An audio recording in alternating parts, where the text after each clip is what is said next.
Holy Spirit can make a sound other than a voice. He doesn't just speak.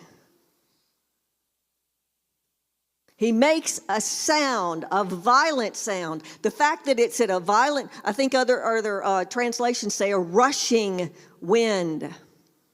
It has to do with the amount, even like in dream language, the exaggeration has to do with the amount. It has to do with the amount of power that was being released on them that had never been released on them before. There was no other explanation but violent, rushing, loud from the heavenly realm. And it was so overpowering, it was all anybody could bear.